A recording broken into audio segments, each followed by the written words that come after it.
자, 국토계획법의 10번째 파트는 도시계획 시설사업의 시행 절차에 관한 내용입니다. 자, 시행 절차가 사업을 정상적으로 집행할 때가 1번 파트고, 이 시설사업을 미집행을 했을 때 어떤 효과가 있는지를 이제 두 번째 파트로 나눠서 보겠습니다. 자, 그러면 정상적으로 도시계획 시설사업을 집행하는 그런 순서를 보는 건데, 자, 우리 앞에서 기반시설이 도시계획시설로 결정되는 거는 배웠습니다. 우리 앞에 9번째 테마에서. 자, 우리 기반시설이 여러 종류가 있었는데 그걸 설치하기 위해서 자, 도시관리계획을 결정을 하면 이게 도시계획시설로 이제 결정이 됐다 이런 말을 씁니다.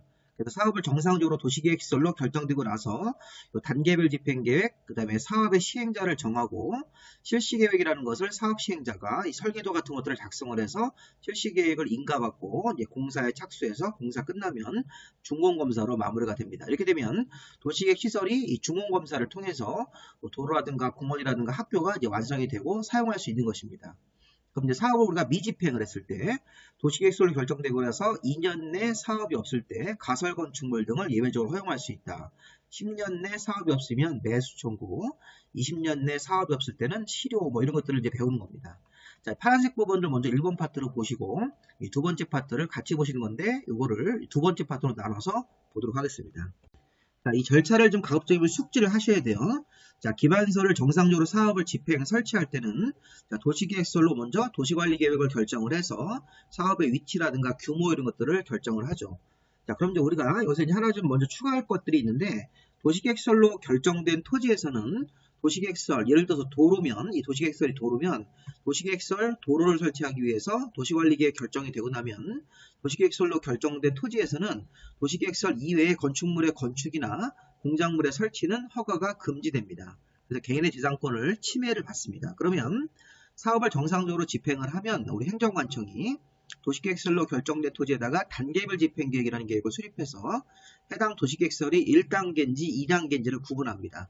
1단계가 사업을 먼저 하는 거고 2단계가 사업을 이제 나중에 하는 겁니다. 그런 식으로 이제 단계별 집행계획을 만들어서 사업이 언제쯤 집행된다는 걸 예고하고 나서 사업의 시행자가 결정됩니다. 행정청이든 비행정청이든 결정되고 나서 자, 시행자가 실시계획에다가 설계도 같은 것들을 작성을 해서 이걸 포함한 다음에 인가받고 이제 공사에 들어갑니다. 이 공사를 할 때 이 도시계획시설이 공익시설이기 때문에 이 도시계획시설로 결정된 토지나 건물에 대해서 강제로 수용할 수 있습니다. 자, 수용 아시죠? 보상금을 지급하고 타인의 재산권을 강제로 뺏는 거. 자, 이런 식으로 공사 착수할 때 이런 수용권을 인정해서 강제로 공사를 시작하죠. 그래서 공사가 마무리가 되면 준공검사로 마무리가 됩니다. 자, 우리는 단계별 집행계획, 시행자, 실시계획, 공사 착수할 때 사업 시행자를 도와주는 그런 것들을 이제 구분해서 보실 겁니다. 자, 일단 단계별 집행계획이라는 게 무슨 계획인지 먼저 보고 이 단계별 집행계획이 공고가 되면 어떤 식의 효과가 있는지를 먼저 보겠습니다. 자, 단계별 집행계획의 수립 공고인데 이 단계별 집행계획의 수립권자가 도시관리계획의 입안권자입니다. 여기 보시면 특별광역 자치시 자치도 시장군수하고 예외적으로 장관이나 도지사가 입안했을 때는 장관 도지사가 단계별 집행계획을 수립을 합니다. 자, 단계별 집행계획은 이 수립권자보다는 이게 언제까지 단계별 집행계획을 만들고 이 단계별 집행계획의 효과를 보시는 게 중요합니다. 이게 이제 자 보시면 단계별 집행계획은 특광시 군수가 도시계획시설로 결정고시가 되고 나서 3개월 안에 수립을 해야 된다. 일단 3개월 안에 단계별 집행계획을 수립을 하는데 예외가 이제 있었고 이게 시험 문제였습니다. 자, 이 도시 및 주거환경 정비법에 따라서 도시관리계획 결정이 의제가 되면 국토계획법에 따라서 결정이 됐을 때는 3개월 안에 단계별 집행계획을 수립하는 겁니다. 근데 이게 정비법 같은 도시 및 주거환경 정비법 같은 다른 법률에서 도시관리계획 결정이 의제가 됐을 때는 2년 안에 수립할 수 있다 이렇게 되어 있으니까 이게 이제 시험 문제에서 여기 34회 때 한번 나왔었습니다. 그러면 이 단계별 집행계획은 이 특광시 군수가 도시계획시설로 결정되고 나서 3개월 안에 수립을 하는 게 원칙인데 이 정비법에 따라서 도시관리계획 결정 같은 것들이 나와 있을 때는 이 결정 자체가 이 정비법에 따라서 이 결정 자체를 의지했을 때는 이 수립하는 이 기간을 좀 더 늘려줍니다. 2년 안에 수립할 수 있다. 여기 34회 때하고 28회 때 이 파란색 부분들이 시험 문제 나왔었습니다. 그럼 단계별 집행계획은 이제 국토부 장관 도지사가 도시계획 시설에 대해서 입안했을 때는 도시계획 시설에 관한 도시관리계획을 장관이나 도지사가 입안했을 때는 직접 수립해서 특광시 군수한테 송부할 수 있다. 그럼 일단 단계별 집행계획이 어떤 계획인지를 좀 먼저 볼 건데 4번 내용을 먼저 보겠습니다. 1단계 3년 안에 시행할 시설사업이면 1단계 쪽에 포함되고 해당 도시계획설이 3년 이후에 나중에 시행할 시설사업일 때는 2단계로 이게 구분을 해서 수립합니다. 그래서 이게 무슨 말이냐면 단계별 집행계획에서 도시계획설로 결정되고 나서 1단계 집행계획 쪽으로 나오면 자, 이게 3년 안에 사업이 곧 집행이 된다는 겁니다. 수용을 해서 바로 사업을 진행한다는 얘기고 2단계 쪽에 포함되어 있을 때는 3년 안에 안 하고 3년 이후에 뭐 4년 차일 수도 있고 5년 차일 수도 있고 이런 식으로 해서 사업이 나중에 집행된다는 것을 예고하는 계획이 단계별 집행계획입니다. 다시 앞으로 가셔서 1단계 3년 안에 시행하는 것은 1단계 집행계획으로 수립이 되는 거고 해당 도시계획설이 이 말의 의미는 도시계획설이 여러 개가 있을 텐데 여기 특광시군수가 해당 자기 관할구역 내에서 여러 이제 도시계획설들이 있을 겁니다. 도로도 있을 거고 뭐 공원도 있을 테고 여러 가지가 있을 건데 그런 거에 대해서 각각 이 단계별 집행계획을 수립해서 토지 소유자한테 알려주라는 겁니다. 이 해당 도시계획시설 사업은 1단계 쪽입니다. 이런 식으로. 그 다음에 뭐 어떤 도시계획설은 2단계 쪽이나 이런 식으로 해서 이 단계별 집행계획을 3개월 안에 수립을 해야 되고 이 정기법에 따라서 이 도시계획 시설 결정 같은 게 의제가 되면 2년 안에 수립할 수 있는 것으로 기간을 연장해 줍니다. 자, 국토부 장관이나 도지사도 도시계획 시설을 만드는 도시관리계획을 입안했을 때는 직접 수립을 해서 특광시군수한테 송부할 수 있습니다. 수립권자하고 수립하는 기간을 갖고요. 단계별 집행계획의 내용에는 재원조달계획과 보상계획 같은 게 포함됩니다. 행정관청이 보상한다는 것은 수용을 전제로 하는 겁니다.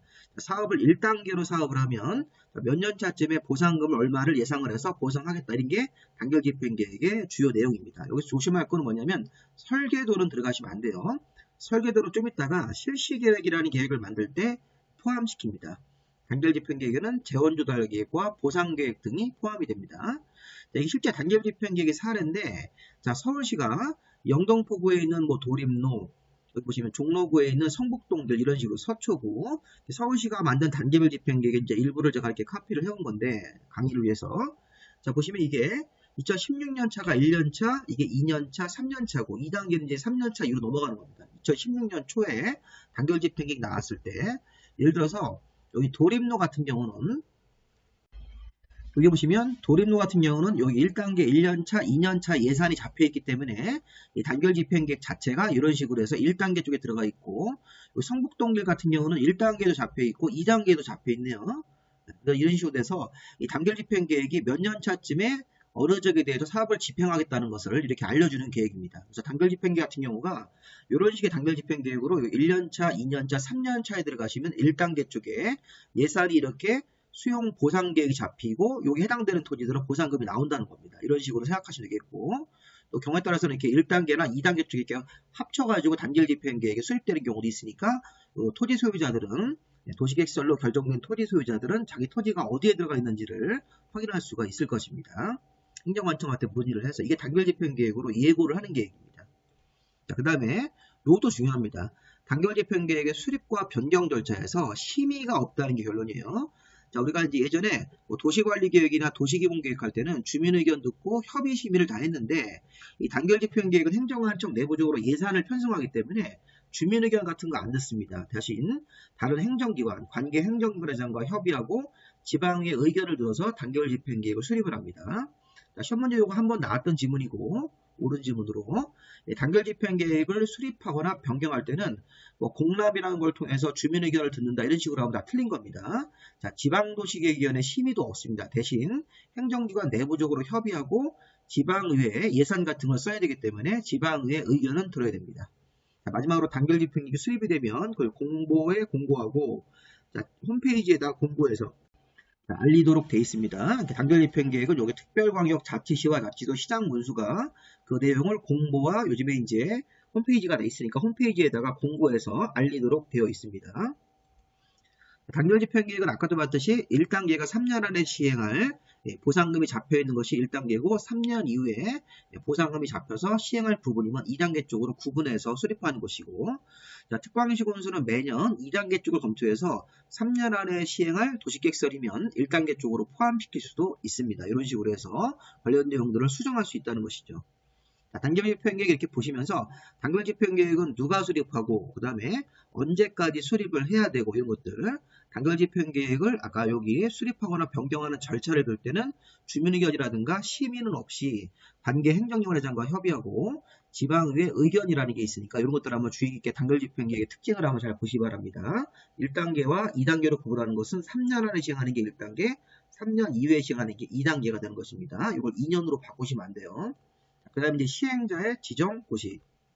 단결집행계획으로 1단계, 2단계 구분이 되면 이제 그 다음으로 할 일이 뭐냐면 사업을 누가 할 건지 시행자를 정합니다. 자, 시행자는 결론 행정청 시행자가 될 수도 있고 비행정청도 시행자가 될 수 있습니다. 자, 행정청만 시행자가 될 수 있다. 이게 시험 문제 형태입니다. 이거 23회 때 한번 나왔던 건데 자, 비행정청도 시행자가 되는데 일단 행정청 시행자는 원칙이 그 도시의 장들 6명, 특별광역자치시 자치도 시장군수가 시설사업을 시행한다. 자, 이외적으로 국토부 장관도 국가계획 관련된 도시계획설, 도지사도 광역도시계획 관련된 도시계획설 사업을 시행할 수 있으니까 원칙적으로 6명, 예외적으로 국토부 장관, 도지사도 각각 국가계획 관련, 광역도시계획 관련된 도시계획설이면 시설사업을 시행할 수 있는데 자, 문제는 이 행정청을 이렇게 쓸 수 있습니다. 자, 좀 전에 우리 봤던 게 원칙과 예외네요.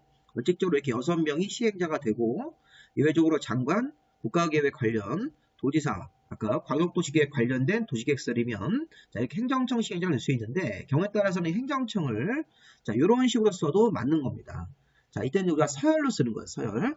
국토부 장관이 제일 높은 1등이고 특별광역자치시와 자치도 도지사가 2등이고 시장군수가 기초지방자치단체로서 3등이죠. 서열상. 보시면 이걸 이제 우리가 약간 변형을 해서 국토부 장관을 제일 위로 올리고 특별광역자치시와 자치도 도지사하고 특별광역자치시와 자치도 도지사를 이렇게 묶어서 이렇게 2등으로 묶을 수 있고 시장군수를 이렇게 빼서 기초지방자치단체로 이렇게 3등으로 빼서 이런 식으로 써도 행정청 시행자랑 같은 표현으로 보시면 되겠습니다.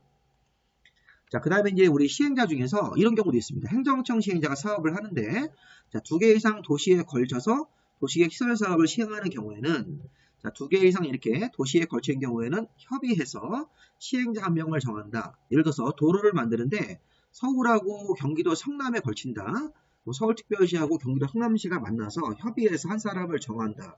협의가 안 되면 해당 협의가 안 되는 지역이 같은 도에 속하면 도지사가 시행할 사람을 정하고 자, 2개 이상 시도에 걸친다. 아까처럼 성남시하고 경기도 성남시하고 그 다음에 서울시하고 걸쳐서 시설사업 하는데 협의가 안 되면 그때는 해당되는 지역이 2개 이상 시도이기 때문에 국토부 장관이 시행할 자를 정하는 겁니다. 이것도 심화 내용으로 좀 보십시오. 우리 행정청 시행자 원칙적으로 이렇게 6명 예외적으로 국토부 장관, 도지사가 시행자가 될 수 있다. 이렇게 한 명으로 딱 시행자가 정해지다가 자, 2개 이상 도시에 걸쳐서 도시계획 시설 사업을 시행하는 경우라면 자, 서울하고 경기도 생각하시면서 그러면 협의해서 한 사람을 정한다. 협의가 안 되면 해당되는 협의가 안 되는 지역이 같은 도 안에 있을 때는 도지사가 시행할 사람 정하고 서울하고 경기도 성남처럼 2개 이상 시도에 걸치는 지역이면 국토부 장관이 시행할 사람을 정해주는 겁니다. 이것도 한번 보시기 바랍니다. 시험 문제 여기 원칙 표현이 2번 나왔습니다. 자, 행정청 아닌 시행자 결론. 자, 행정청으로부터 시행자 지정을 받으면 시행할 수 있습니다. 여기 보세요. 자, 국토부 장관 1등, 여기 시도지사가 특별광역자치시와 자치도 도지사를 말하는 겁니다. 2등, 시장군수 같은 행정청으로부터 자, 시행자 지정을 받으면 행정청이 아닌 시행자도 사업 시행을 할 수 있는 것입니다. 여기서 하나 우리 주의할 점은 행정청이 아닌 시행자가 대부분 민간기업 자, 또는 우리 여기서 토지공사 같은 공기업도 들어갈 수 있습니다. 자, 그래서 우리가 용어를 엄격하게 써야 될 게 우리 행정청 시행자는 여기 써있는 이 사람들만 행정청이에요.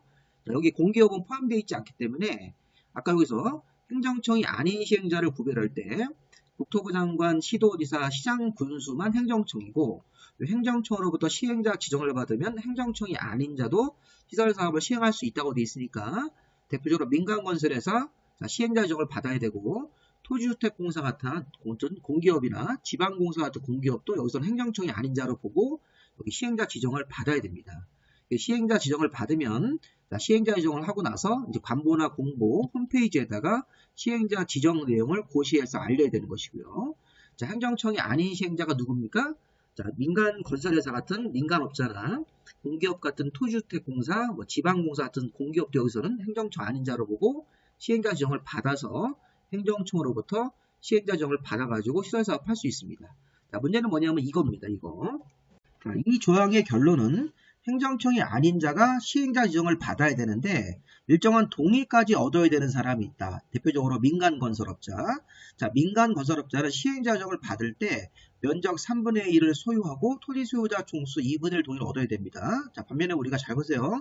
토지공사나 농어촌공사 같은 공공기관하고 지방공사 같은 요 2번, 3번을 포인트로 잡으십시오. 자, 이런 사람들은 시행자 지정 시 동의가 필요 없다는 겁니다. 결론이 그겁니다. 자, 시험 문제 여러 번 나왔는데 여기 보세요. 자, 다음에 해당하지 아니하는 자는 자, 여기 1, 2, 3, 4번 같은 사람들이 시행자 지정을 받을 때는 자, 여기 다음에 해당하지 아니하는 자는 시행자 지정을 받을 때 면적 3분의 1 이상 소유, 토지 소유자 총수 2분의 1 동의라고 되어 있으니까 자, 다음에 해당하는 1, 2, 3, 4번이 시행자 지정을 받을 때는 이 동의 요건 같은 게 필요가 없다는 겁니다. 다시 한번 공공기관, 지방공사 같은 공기업이라든가 다른 국가기관, 국토부 장관 이외의 다른 국가기관, 시도의사나 시장문수 이외의 다른 지방자치단체가 자, 시행자가 되는 경우도 있다는 겁니다. 자, 1번, 2번, 3번, 4번 특히 공공기관, 토지공사나 농어촌공사 같은 공공기관, 지방공사나 지방공단 같은 지방공기업 같은 사람들이 아닌 자는 시행자 지정을 받는 경우에 면적 3분의 1 소유, 토지 소유자 총수 2분의 1 동의가 필요해요.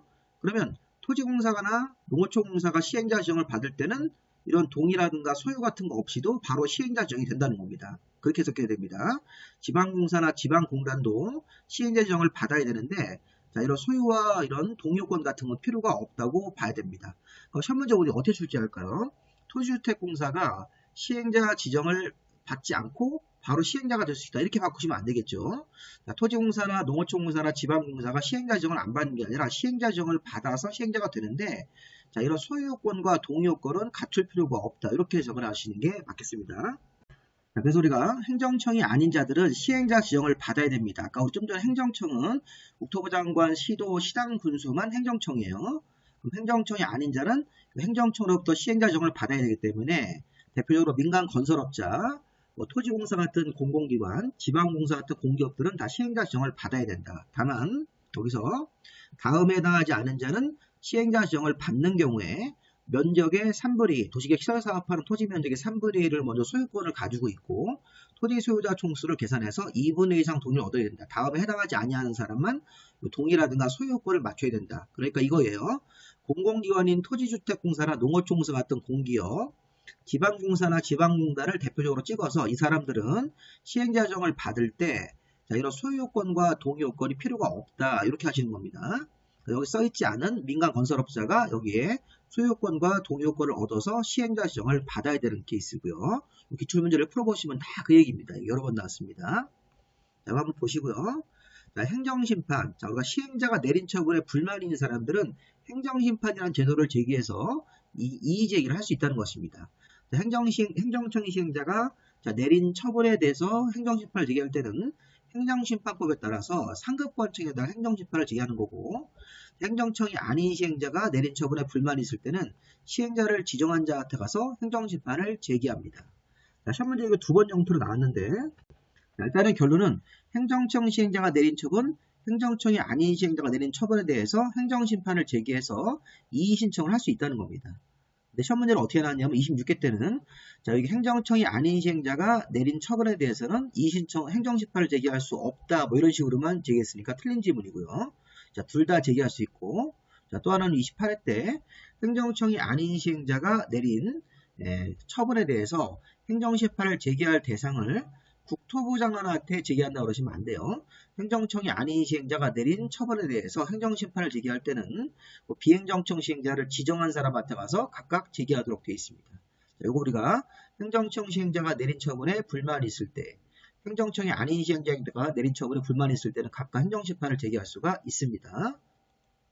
자, 그 다음에 이제 그 다음 순서가 실시계획의 인가입니다. 자, 우리가 이제 단계별 집행 계획했고 시행자를 했으면 그 다음에는 우리가 시행자가 이 설계도 작업을 해서 이런 실시계획을 만들고 관청한테 인가를 받아야 됩니다. 자, 실시계획 자, 설계도가 포함된 공사계획이라는 말 씁니다. 우리가 이제 또 다음에 배우는 도시개발법에서도 이런 실시계획 개념이 있고 또 정비법에서도 이런 실시계획과 유사한 개념이 있으니까 실시계획 그러면 공사를 실시하는 사람이 설계도 같은 것들을 만들어서 관청한테 인가받는 허락을 받는 단계라고 보시면 되겠습니다. 실시계획 그러면 공사계획, 설계도라는 말이 생각나셔야 돼요. 자, 먼저 실시계획의 작성자, 시행자가 실시계획을 작성하는 게 맞겠죠? 앞에서 행정청 시행자나 비행정청 시행자가 실시계획에다가 사업의 종류, 사업의 규모, 시행자 이름, 공사 착수와 준공 예정 이렇게 공사에 관한 사항들을 포함해서 실시계획을 작성을 하고 자, 우리가 시설사업을 나중에 사업하는 지역이 크면 분할해서 시행할 수 있는데 분할된 지역별로 실시계획을 작성할 수도 있습니다. 시험 문제 한번 나왔던 표현이고요. 실시계획 사례는 만약에 서대문구에서 어떤 도로 사업을 한다. 서대문구 홍은동에 이 집원에서 도로 사업을 할 때 도로의 위치가 이렇게 도로의 명칭 같은 것들하고 이제 지번 같은 걸 통해서 위치 같은 것들을 알려주고 도로의 어떤 폭은 뭐 10m로 10m짜리 도로고 뭐 연장은 뭐 35m 이런 식으로 해서 도로의 어떤 규모 같은 것들을 이런 식으로 발표하는 게 실시계획의 고시입니다. 도면으로 보시면 이런 데가 이렇게 빨간색으로 이렇게 거져서 이 빨간색 안쪽 부분이 다 도로가 생기는 부분이기 때문에 기존 도로가 이렇게 이쪽 부분으로 넓어지는 이런 형태라고 생각하시면 되겠습니다. 자, 이런 식으로 이렇게 여기 보시면 이 토지의 한 필지가 이런 식으로 이렇게 중간에 잘려가지고 도로가 만들어진 경우도 있으니까 이런 경우가 이 붉은색 부분이 다 이렇게 도로가 생기는 부분으로 이렇게 발표가 나오는 겁니다. 아까 좀 전에 이렇게 이 홍원동 사례가 도로 만드는 위치가 이렇게 발표가 나오면 9-485하고 9-840 이런 부분들이 이런 데가 여기 이렇게 도로 만드는 지역으로 포함이 된 거죠. 여기는 기존의 도로입니다. 도로가 이렇게 확장돼서 여기까지 도로가 넓어진다. 이런 식으로 해서 도면을 통해서도 실시계획 고시의 위치 같은 것들을 확인할 수 있는 것입니다. 자, 이런 게 우리나라에 굉장히 많습니다. 도로, 공원, 뭐 학교, 뭐 상하수 이렇게 해가지고 기반시설의 종류별로 이런 식으로 도시계획설로 결정되고 나서 실시계획이라는 데가 고시가 되는 겁니다. 자, 실시계획의 내용에는 설계도, 자금계획 같은 것들을 자세히 밝히거나 첨부해야 됩니다. 자, 설계도, 자금계획 이런 것들이 첨부가 돼야 된다. 실시계획에. 그러니까 실시계획에는 이렇게 사업의 종류, 사업의 규모, 시행자 이름, 공사 착수 준공 예정일 같은 것도 포함이 되고 또 실시계획에는 설계도, 도로 만드는 설계도 이런 식으로 자금계획, 사업 시행 기간 같은 것들을 자세히 밝히고 첨부해야 된다. 이런 것들 한번 보시면서 아까 제가 설계도가 단계별 집행 계획이 아닙니다. 단계별 집행 계획에는 보상 계획이 들어가는 것이고 여기 설계도와 자금 계획 같은 것들은 실시 계획의 내용입니다. 자, 실시 계획을 아까 작성하는 사람이 사업의 시행자인데 사업의 시행자 중에서 시도지사나 대도시 국토부 장관이 아닌 나머지 시행자들은 실시계획을 만들어서 잘 만들었는지 시도지사나 대도시 국토부 장관한테 가서 인가를 받아야 됩니다. 자, 우리 공부에서는 어떤 계획이 만들어지고 이거를 만들어서 인가라든가 허가를 하는 형태로 검사를 받아야 됩니다. 이 법이 정하는 기준하고 잘 맞는지 이런 설계 도면 같은 게 실시계획을 작성한 사람이 아까 사업시행자니까 사업시행자 중에서 비행정청 시행자 그러니까 비행정청 시행자라든가 아니면 시도지사보다 하나 낮은 시장 군수 이런 관청들은 대도시가 아닌 시장이나 군수라든가 비행정청 시행자 같은 시행자들은 실시계획을 작성을 해서 실시계획을 시도지사나 대도시나 국토부 장관한테 가서 인가를 받아야 되는데 국토부 장관이 왜 노란색인가요? 자, 국토부 장관한테 시행자 지정을 받은 비행정청 시행자는 국토부 장관한테 가서 인가를 받으라는 거예요. 실시계획을 작성한 사람 중에서 비행정청 시행자 중에서 국토부 장관한테 시행자 지정을 받은 비행정청 시행자는 국토부 장관한테 가서 실시계획의 인가를 받는 거 딱 하나 있습니다. 그럼 나머지 실시계획의 인가는 모두 다 특광도지사인 시도지사나 대도시한테 가서 인가를 받습니다. 자, 실시계획은 시행자가 작성을 하기 때문에 아까 시행자가 행정청 시행자도 있었고 비행정청 시행자도 있었습니다. 비행정청 중에서 국토부 장관한테 지정을 받으면 국토부 장관한테 가서 인가를 받고 나머지 비행정청이라든가 시도지사보다 아래 관청인 시장 군수 같은 관청들은 실시계획을 만들어서 시도지사나 대도시한테 가서 인가를 받으면 되겠습니다. 자, 우리는 실시계획을 작성을 해서 인가까지 받아야 되는 사람도 있고 시도지사나 대도시 국토부 장관 본인 자신이 시행자면 실시계획을 작성만 하고 인가는 안 받는 겁니다. 자, 본인 자신이 인가권자이기 때문에 본인 자신이 시행자가 됐다면 인가는 안 받는 겁니다. 결론. 자, 일단은 실시계획의 인가권자는 시도지사 또는 국토부 장관. 근데 국토부 장관한테 인가받는 사람들은 따로 좀 알아두셔야 돼요. 국토부 장관한테 시행자 지정을 받은 비행정청만 국토부정한테 가서 인가를 받고 나머지 인가받을 시행자들은 모두 다 시도나 대도시한테 가서 인가를 받으면 되겠습니다. 자, 실시계획은 처음에 만들어서 인가를 받고 확정되고 만들어서 확정된 실시계획을 변경하거나 폐지할 때도 인가를 받아야 됩니다. 그래서 실시계획은 변경하거나 폐지할 때도 인가를 받아야 되는데 여기 예외가 있어요. 자, 이거 보십시오. 이거 좀 어려운 건데 시험 문제 한번 나왔고 또 나올 수 있습니다. 자, 경미한 변경 요거 좀 약간 심한 상황으로 볼 수 있는데요. 자, 이거 심한 내용으로 좀 바꿨습니다. 무슨 말이냐면 실시계획을 변경할 때도 변경인가를 받는 게 원칙인데 자, 다음에 경미한 변경은 변경인가를 안 받는다. 이거 시험 문제 어떻게 나왔냐면 사업의 명칭 변경하고 자, 구역에 자, 사업하는 구역 경계가 변경이 없으면서 연면적 10% 미만의 변경 이렇게 되어 있습니다. 자, 시험 문제가 20일에 또 어떻게 나왔냐면 자, 구역의 경계의 변경이 있으면서 자, 연면적 10% 미만 변경이면 자, 경미한 변경으로 변경인가를 안 받는다. 이렇게 됐습니다. 21회 때. 그래서 이게 어려운 문제입니다. 자, 이렇게 되어 있어요. 사업의 명칭 변경은 그냥 경미한 변경으로 보고 명칭 변경은 변경인가를 안 받고도 처리할 수 있다는 얘기고 자, 구역 경계의 변경이 없으면서 자, 건축물의 연면적 10% 미만 변경 뭐 이런 식으로 학교시설의 변경 같은 경우가 있는데 자, 보시면 구역 경계의 변경이 있으면 10% 미만도 중요한 변경으로 봐야 됩니다. 자, 구역 경계의 변경이 없으면서 연면적 10% 미만 변경이 경미한 변경으로 변경인가를 안 받는 거 요거 좀 두 가지는 좀 봐두시기 바랍니다.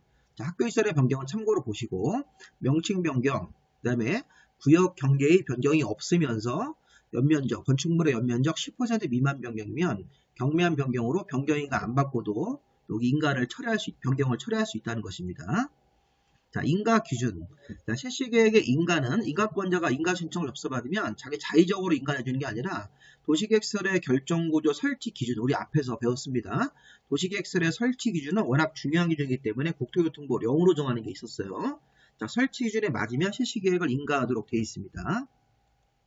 자, 다음은 자, 실시계획의 공고 열람, 실시계획을 인가할 때 여기 공고 열람 공람 절차를 통해서 토지 소유자 같은 사람들한테 의견을 듣고 관련 내용들을 처리하도록 되어 있습니다. 이것도 의무 절차인데 자, 보시면 실시계획을 인가하려면 인가권자가 인가하려면 자, 관련 사실, 관련 서류 같은 것들을 관보, 공보, 일간신문 중에 하나를 골라서 거기다 공고하고 발표하고 14일 이상 일반인들한테 전람시켜서 자, 여기 토지 소유자 같은 사람 등이 실시계획 같은 그 서류에 불만이 있으면 열린 기간 안에 의견을 제출할 수 있으니까 의견 제출 기회를 줘야 된다는 것입니다.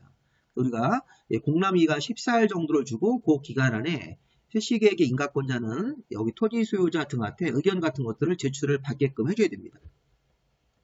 자, 문제는 여기 분홍색인데 자, 실시계획을 인가할 때 여기 1번이나 2번 같은 분홍색 사유가 대표적인데 이런 경우 해당되면 자, 인가하는 과정에서 이 공고 열람이 또 필요 없다는 겁니다.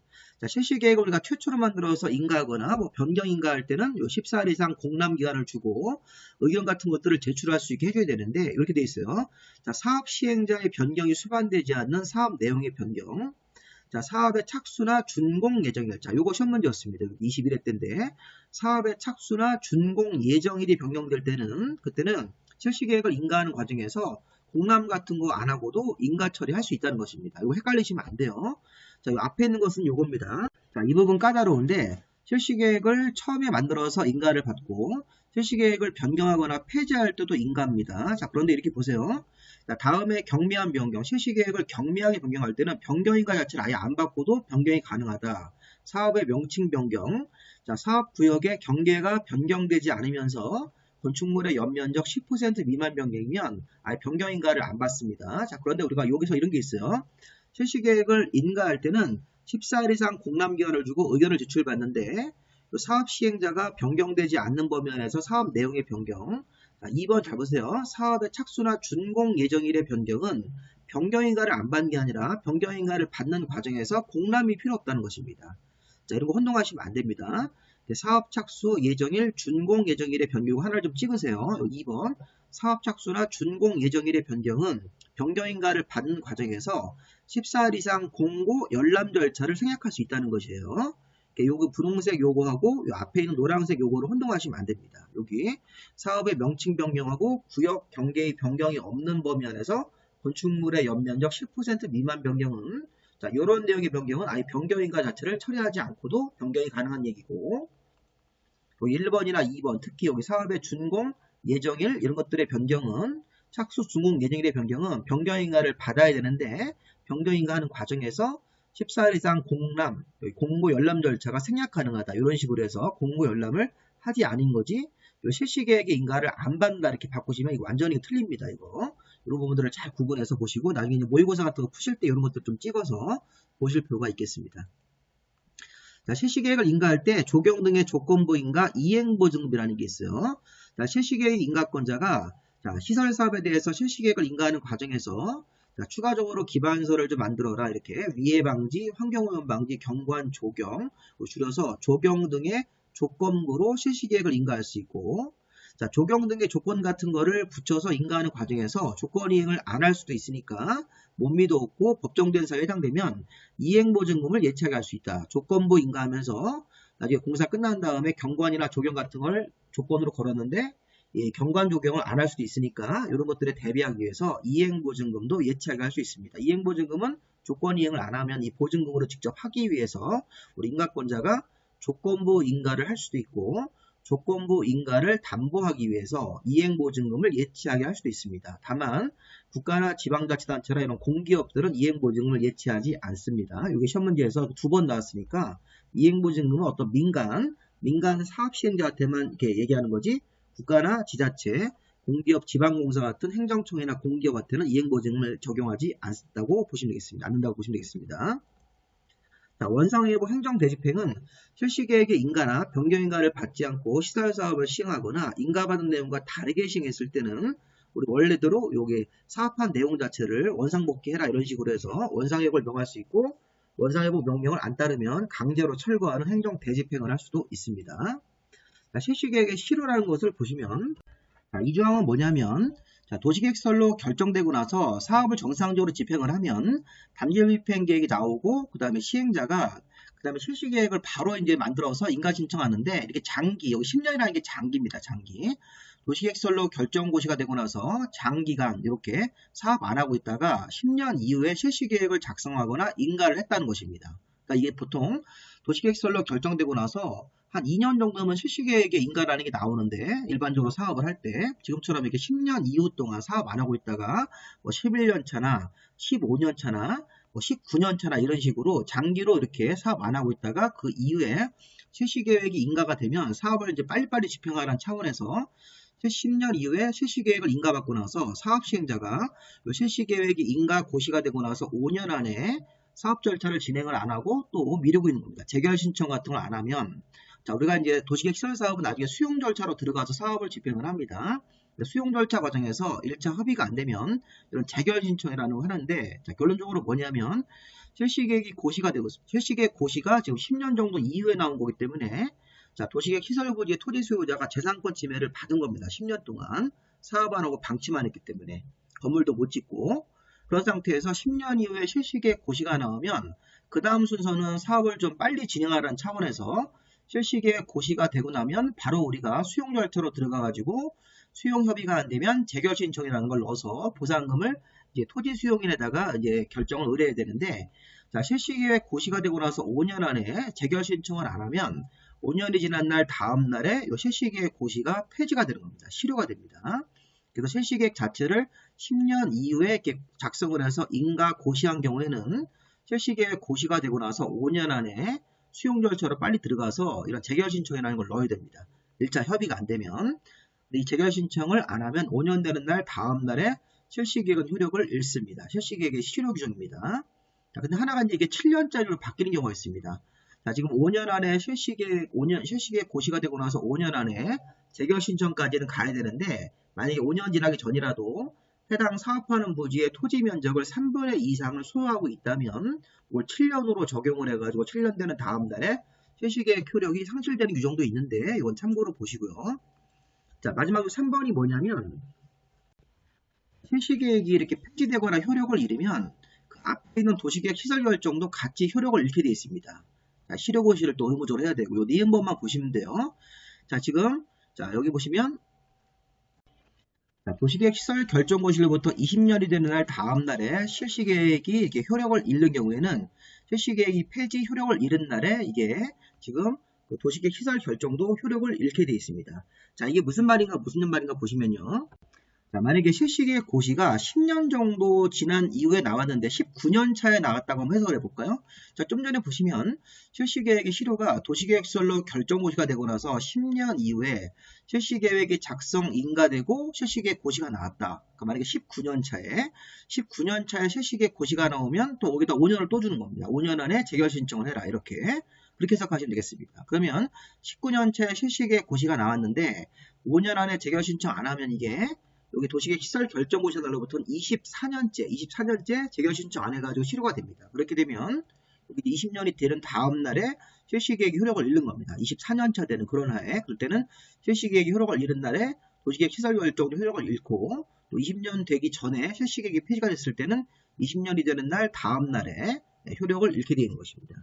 그래서 이 규정의 의미는 실시계획이 효력을 잃으면 그에 따라서 연쇄적으로 도시계획 시설 결정도 효력을 잃는데 도시계획 시설 결정 효력 폐지일이 언제냐라는 거는 여기 20년이 되는 날 다음 날인지 20년 되기 전에 실시계획이 폐지가 되는지에 따라서 이걸 다시 구분을 하라는 얘기인데 조금 어렵습니다. 자, 일단 중요한 거는 실시계획이 폐지가 되는 게 실시계획 효력 상실 이게 5년짜리가 원칙인데 그 3분의 1 이상 소유권을 이미 확보한 상태라면 7년으로 그 기간을 바꿔주는 겁니다. 자, 이 조항 우리가 새로 생긴 조항이지만 한번 잘 보시고요. 이런 것들도 학원에서는 잘 설명을 안 하십니다. 이 앞에 부분이 좀 중요하기 때문에 시험에 뭐가 나올지 모르니까 도시계획시설로 결정되고 나서 10년 이후에 실시계획이 작성 인가가 되고 고시가 됐을 때는 그 이후 절차가 5년이라는 기간을 더 주고 실시계획 고시가 되고 나서 5년 안에 자, 빨리 수용 절차로 들어가서 자, 수용에 대해서 1차 협상을 하고 협상이 안 되면 이런 재결 신청을 넣어야 됩니다. 재결 신청을 5년 안에 안 넣으면 또 사업 시행을 게을리한 거기 때문에 5년이 지난 날 다음 날에 실시계획은 효력을 잃고 실시계획 효력을 잃었는데 이걸 7년으로 바꿔서 적용하는 경우도 있습니다. 자, 만약에 5년 지나기 전에 3분의 1 이상 땅을 먼저 사업 시행자가 소유권을 가지고 있을 때는 그때는 7년으로 바꿔주는 것이고 실시계획이 효력을 잃으면 이 두 가지 구분에 따라서 도시계획 시설 결정도 연쇄적으로 효력을 잃는 것이다. 이렇게 해석하시면 되겠습니다. 자, 그다음 이제 공사 시행 절차. 자, 우리 공사 시행에서는 시행자가 사업을 잘할 수 있게 도와주는 겁니다. 시행자 보호제도라고 그래서 자, 우리 도시계획 시설 사업 자체가 공익 사업이기 때문에 자, 효율적인 사업을 위해서 분할해서 시행할 수 있고요. 시험 문제 여러 번 나왔습니다. 이거 분할 시행이 가능하다. 옳은 지문으로. 또 이제 관련 서류를 사업 시행자는 행정청 시행자든 비행정청 시행자든 뭐 우리 토지 대장이라든가 건축물 대장, 등기상 증명서 이런 것들을 무료로 열람, 복사, 등초본 같은 걸 청구할 수 있습니다. 자, 우편 송달이 불가능하면 사업 시행자가 이제 공사하면서 토지 소유자나 이해관계인한테 우편으로 등기 우편으로 송달을 하는데 어떤 관련 내용들을 우편 송달이 불가능하면 공지 송달 같은 것도 인정할 수 있어요. 분할 시행할 수 있다, 무료 열람 같은 걸 할 수 있다. 시행자는 공시송달 제도를 인정할 수 있다. 자, 문제는 4번하고 5번, 6번이 중요합니다. 자, 토지의 수용권이 있네요. 토지의 수용권. 자, 강제로 토지 등을 수용할 수 있다. 이런 식입니다. 추가로 5번을 먼저 볼게요. 타인 토지의 출입, 타인 토지의 일시 사용, 타인 토지에 있는 장애물을 제거할 수 있다. 자, 도로나 공원 만들 때 장애물이 있으면 제거할 수 있다는 거고 또 타인 토지의 조사나 측량을 위해서 출입할 수도 있고 또 타인 토지를 일시 사용할 수도 있고요. 그리고 도시계획 시설 사업에 사유지만 있는 게 아니라 국공유지도 들어갈 수 있습니다. 국가 땅이나 지방자치 땅이 들어가 있으면 도시계획 시설 사업하는 부지 안에 국공유지가 있으면 도시관리계획으로 정하는 목적 외로는 매각 양도가 없었다. 이게 국가나 지방자치단체도 매각 양도를 금지당한다는 것입니다. 왜냐하면 아까 개인 땅들은 수용을 당하고 국가 땅이나 지방자치단체 땅도 도시계획 시설 사업에 들어가면 다른 목적으로 매각이 안 되고 도시관리계획으로 정한 목적이 그 도시계획 시설 사업의 목적이니까 시설 사업 목적으로만 사용을 해야 되게끔 강제로 정하는 겁니다. 자, 이런 식으로 해서 우리가 이제 4번, 5번, 6번을 보실 건데 자, 이 4번 조항의 핵심은 도시계획 시설 사업에 직접 필요한 토지나 건물에 있는 각종 권리는 자, 강제로 수용할 수 있고 강제로 사용할 수 있습니다.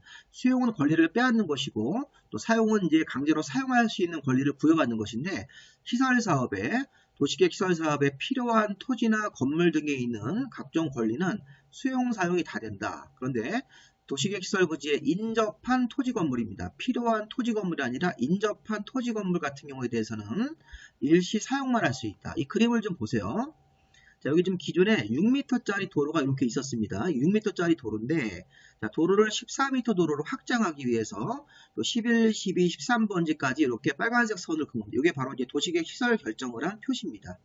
자, 지금 6m짜리 도로가 14m짜리 도로까지 이렇게 확장되기 위해서 이 11번지 토지, 도로 옆에 있는 12번지, 13번지 토지는 여기 도시계획 시설 결정안에 다 들어가 있습니다. 전체가. 그럼 여기 사업에 필요한 토지고, 여기 이 빨간색 선 필요한 토지 바깥에 인접한 토지가 있고 타인 토지라는 개념이 있다고 생각하시면 되겠습니다. 그럼 아까 좀 전에 우리가 도시계획 시설 사업에 필요한 토지나 건물, 여기 건물도 있네요. 시설 사업에 필요한 토지나 건물에 있는 각종 권리입니다. 소유권이든 뭐 지상권이든 여러 가지 권리에 대해서, 자, 사업에 필요한 토지 건물에 있는 권리는 강제 수용도 할 수 있고 사용을 할 수 있다. 그런데 도시계획 시설 부지에 인접한 토지 건물, 여기 도시계획 시설 사업하는 부지에 인접한 토지나 건물에 대해서는 여기 일시 사용만 할 수 있네요. 이거 잘 보셔야 됩니다. 시설 사업에 필요한 토지 건물은 수용 사용, 인접한 토지 건물에 대해서는 일시 사용만 할 수 있다. 이거 시험 문제에서 2번 나왔습니다. 조금 오래됐지만 인접한 토지 건물에 있는 물건이나 권리도 수용할 수 있다고 하시면 안 됩니다. 이건 일시 사용권만 주는 것이고 필요한 토지 건물에 대해서만 수용, 사용권이 부여되는 것입니다. 자, 이렇게 한번 보시고, 그리고 여기 수용, 사용하는 절차는 타인의 재산권을 강제로 뺏는 절차이기 때문에 이 법의 규정을 제외하고는 여기 공익사업을 위한 토지 등의 취득 보상에 관한 법률, 자, 이게 이제 과거의 토지 수용법입니다. 토지 수용을 할 때 보상금을 어떻게 지급하고 수용 절차를 어떻게 지키고 이런 것들을 정하는 법인데, 자, 공익사업을 위한 토지 취득 보상에 관한 법률을 준용을 합니다. 자, 이 법의 규정을 제외하고는 이 공익사업법을 준용을 하는데, 자, 우리 공익사업법에는 사업인정이라는 걸 받아야 됩니다. 자, 공익사업법을 따라서 수용 절차를 진행하다가 우리 공익사업법의 20조에 보면 공익사업이라는 거 서류를 제출해서 인정을 받아야 되는데, 자, 지금 이제 국토계획법상 시설사업하는 시행자한테는 실시계획의 고시가 있으면, 요거 아까 우리 좀 전에 배웠죠? 설계도가 포함된 실시계획 고시가 있으면 이 공익사업을 위한 토지취득 보상법률 20조 1항에 사업인정 고시가 있은 것으로 간주합니다. 자, 만약에 이런 간주가 없으면 실시계획 고시가 있더라도 별도로 사업인정이라는 걸 별도로 받아야 되는데, 사업을 원활하고 신속하게 진행할 수 있게 사업인정 고시라는 서류 심사를 받은 것으로 봅니다. 그래서 우리가 실시계획에 고시가 있으면 사업인정 고시가 있은 것으로 본다. 자, 공익사업법을 준용할 때 이렇게 절차 하나를 면제시켜 주는 겁니다. 자, 실시계획에 고시가 있으면 요 사업인정이라는 걸 따로 원래 받으려면 시간이 좀 걸립니다. 서류 제출을 하기 때문에 그것을 사업인정 고시가 있은 것으로 보고, 재결 신청 기간이 우리 공익사업법에서는 원래 1년으로 되어 있는데 사업인정 받고 나서 1년인데 우리 공익사업법에도 그런 규정을 적용하지 않고 재결 신청 기간을 연장해 줍니다. 사업 시행 기간대로 재결 신청 기간을 연장해 주도록 되어 있으니까 참고로 한번 보시고, 공익사업법을 준용한다. 공익사업법에 따라서 사업인정을 원래 받아야 되는데 특례를 적용해서 실시계획 고시가 있으면 이 공익사업법 20조 1항에 사업인정을 받은 것으로 본다. 이 조항이 이제 앞으로 계속 나올 겁니다. 수용하는 절차가 나오시면. 다시 우리 그림을 가셔서 이번엔 타인 토지라는 걸 보겠습니다. 필요한 토지, 인접한 토지, 여기 타인 토지, 여기에 대해서 또 규정이 있어요. 5번째 규정으로 사업 시행자는 타인 토지에 출입도 할 수 있고, 타인 토지를 일시 사용, 타인 토지에 있는 장애물 같은 것들을 제거할 수 있습니다. 자, 여기 보시면요. 자, 국토부 장관, 시도, 시상문수 같은 행정청 또는 시설사업의 시행자는 우리 광역도시계획 옛날에 배웠습니다. 광역도시계획이나 도시계획의 기초조사 같은 거 할 때, 자, 요 니은벌이 지금 배우고 있는 거네요. 도시계획 시설사업에 대한 조사 측량을 위해서, 또는 저 뒤에 배울 건데 개발밀도관리구역에 관한 기초조사 같은 걸 하기 위해서, 기초조사라든가 시설사업을 위한 조사 측량을 위해서 타인 토지에 출입도 할 수 있고, 타인 토지를 일시 사용하거나 장애물 같은 거, 나무나 돌 같은 게 있으면 제거할 수 있다는 것입니다. 이 니은벌을 적용해서 도시계획 시설사업 같은 것들의 조사 측량을 위해서 타인 토지에 출입, 타인 토지의 일시 사용과 장애물 같은 것들을 변경 제거할 수 있는 권한이 있는데, 중요한 포인트는 뭐냐면 타인 토지에 막 들어가면 안 되죠. 타인 토지를 출입하는 절차가 법으로 정해져 있습니다. 비행정청과 행정청으로 구분되게. 자, 우리 비행정청은 타인 토지 출입을 하려면, 자, 특별광역 자치시와 자치도 시상문수한테 출입허가를 먼저 받고, 비행정청은 신분이 불확실하기 때문에 출입허가를 특광시군수한테 받고, 자, 출입 7일 전까지 시간과 장소를 통지하고 출입하도록 되어 있습니다. 자, 출입 허가를 받고 나서 7일 전까지 출입하는 시간과 장소를 토지 소유자나 점유자 같은 사람들한테 통지하고 출입하는데, 자, 우리 행정청이 출입할 때는 주로 이제 공무원들이 출입할 거니까 행정청 시행자가 출입을 할 때는 허가 같은 거 없이 7일 전까지 통지만 하고 들어가면 됩니다. 자, 우리 행정청은 자, 허가 없이 7일 전 통지, 시간과 장소를 통지하고 출입할 수 있고, 비행정청 시행자가 출입할 때는 출입 허가를 받고 나서 7일 전까지 시간과 장소를 통지하고 출입해야 되기 때문에 출입 허가가 있다 없다 이런 차이를 좀 구별해서 봐야 되겠네요. 자, 이번에 이제 일시 사용과 장애물 제거인데 이것도 잘 보세요. 자, 일시 사용과 장애물 제거의 느낌은 타인 토지 출입보다 더 피해를 많이 받는 겁니다. 타인 토지 소유자가. 자, 출입하는 건 하루나 이틀이기 때문에 비행정청이 출입 같은 거 할 때는 출입 허가를 먼저 받고 나서 7일 전 통지, 행정청은 출입 허가 없이 7일 전 통지인데, 자, 지금 출입보다 더 피해를 많이 주는 게 일시사용과 장애물 변경 제거. 자, 지금 타인 토지를 3개월간 사용하겠다 이런 거 출입하고 다르죠. 타인 토지에 있는 나무나 돌 같은 걸 제거할 때는 그 장애물 소유자라든가 타인 토지 소유자한테 피해를 많이 주기 때문에 잘 보세요. 모든 시행자입니다. 행정청, 비행정청 안 나눕니다. 여기 일시사용과 장애물 제거처럼 출입보다 더 피해를 많이 줄 때는 모든 시행자가 토지 소유자, 점유자한테 가서 사용과 장애물 제거에 대한 동의를 구하고 나서 3일 전까지 통지입니다. 자, 일단 여기 7일 전, 3일 전 구별해야 되겠네요. 출입할 때는 7일 전 통지인데, 자, 일시 사용과 장애물 제거하기 위해서는 3일 전까지 토지 소유자나 점유자한테 통지하고, 그리고 일시 사용과 장애물 제거는 출입보다 더 피해를 많이 주는 거기 때문에 토지 소유자나 장애물 소유자한테 가서 모든 시행자가 토지 소유자나 장애물 소유자 같은 사람, 토지 소유자라든가 점유자한테 가서 동의를 구해야 됩니다. 자, 시험 문제에서 이렇게 될 수 있어요. 자, 그리고 행정청 시행자가 자, 동의 없이도 3일 전 통지하고 뭐 일시사용 장애물 제거한다고 그러시면 안 돼요. 행정청 시행자도 토지 소유자나 점유자한테 가서 동의를 구하고 3일 전까지 통지한 다음에 사용과 장애물 제거 같은 걸 해야 됩니다. 자, 만약에 정당한 사유 없이 출입, 일시사용, 장애물 제거 같은 것들을 방해했을 때는 1,000만 원 이하의 과태료입니다. 자, 예전에 이런 것도 한번 나왔는데 한번 참고로 보시고요. 자, 결론적으로 핵심이 뭡니까? 자, 출입하는 거는 하루나 이틀 출입하기 때문에 자, 허가라는 건 필요 없다. 대신 행정청은 신분 확인을 하기 위해서 특광시 군수한테 출입 허가를 받고 7일 전 통지. 자, 행정청은 자, 출입 허가 없이 그냥 통지만 하면 된다. 이렇게 출입하는 절차. 일시사용과 장애물 제거는 모든 시행자가 토지 소유자, 점유자한테 가서 동의를 구하고 3일 전 통지라고 되어 있으니까 이거 구별해서 좀 보시 바랍니다. 자, 일출 전, 일몰 후 출입. 자, 우리가 일출 전 해가 뜨기 전에 일몰 후에 깜깜한 시간이 되면 별도로 토지 점유자한테 승낙 없이는 타인 택지라든가 담장으로 둘러싸인 타인 토지 출입이 불가합니다.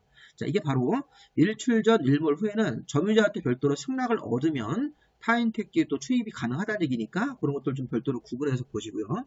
자, 시험 문제에서는 일출 전, 일몰 후에는 자, 출입이 그냥 금지된다고 그러시면 안 돼요. 자, 토지 점유자한테 승낙을 받으면 타인 택지 같은 데라든가 담장으로 둘러싸인 토지에 출입이 가능하고 승낙을 못 받으면 출입이 금지되는 것입니다. 일출 전, 일몰 후에는. 그 타인 토지 출입 같은 거 하다가 손실을 받은 사람이 있습니다. 자, 타인 토지 출입을 왜 합니까? 조사나 측량을 위해서. 조사, 측량, 외고 작업을 하다가 자, 야외에 있는 어떤 고가의 물건을 파손했습니다. 그러면 손실을 입힌 거죠. 그랬을 때는 누가 보상하는 거냐? 손실을 입힌 행위자가 보상하는 게 아니라 행위자가 속한 사업시행자나 행위자가 속한 행정청 예산으로 보상을 하도록 되어 있습니다. 그래서 우리가 타인 토지 출입 등으로 손실을 받은 사람이 생기면 손실을 입힌 행위자, 뭐 공무원이라든가 어떤 직원이 보상하는 게 아니라 행위자가 속한 행정청 예산 또는 행위자가 속한 그 사업시행자가, 뭐 사업시행자가 건설회사면 뭐 건설회사 그런 명의로 보상을 하도록 되어 있는 것입니다. 예를 들어 손실보상 같은 규정이 있으니까 뭐 보시면서 행위자 개인이 보상하는 것은 아니라는 겁니다. 행위자가 속한 행정청, 행위자가 속한 요 시행자가 보상을 하도록 되어 있습니다. 자, 국공유지 처분 제한. 자, 시설사업에 필요한 국공유지. 자, 도시계획 시설사업하기 위해서 결정고지가 된 토지 안에 국가 땅이나 지방자치단체 땅이 있으면 이것도 도시관리계획으로 정한 도시계획 시설사업하는 목적 외에는 매각 양도가 안 됩니다. 자, 이거 위반하시면 무효가 되는 것입니다. 이렇게 해서 관련 내용들 보시고요. 자, 지금까지 한 개의 사업의 절차를 본 겁니다. 이건 아직 안 했습니다. 이거 두 번째 파트로 정리해 드릴 거고, 자, 도시계획 시설사업을 시행할 때는 사업 시행 절차에서 단계별 집행계획 1단계, 2단계 구분해서 예고해 주는 거. 자, 시행자, 행정청, 비행정청 시행자, 실시계획 같은 것들 좀 복잡한 조항이 있었죠. 그 다음에 시행자 보호 규정 6가지가 있었으니까 그런 내용들 한번 쭉 숙지하시고 보시기 바랍니다. 자, 여기까지 마무리하시고 교재가 필요하신 분들은 저한테 문자 주시고, 자, 네이버 밴드에서 공법 배문안 검색하시면 자, 파일을 PDF 파일로 자유롭게 받을 수 있으니까 무료로 받아가지고 활용을 해보시기 바랍니다. 자, 여기까지 하시고 다음번에 시설사업의 두 번째 절차, 사업의 미집행 부분에 대해서 정리하도록 하겠습니다. 여기까지 마무리하겠습니다.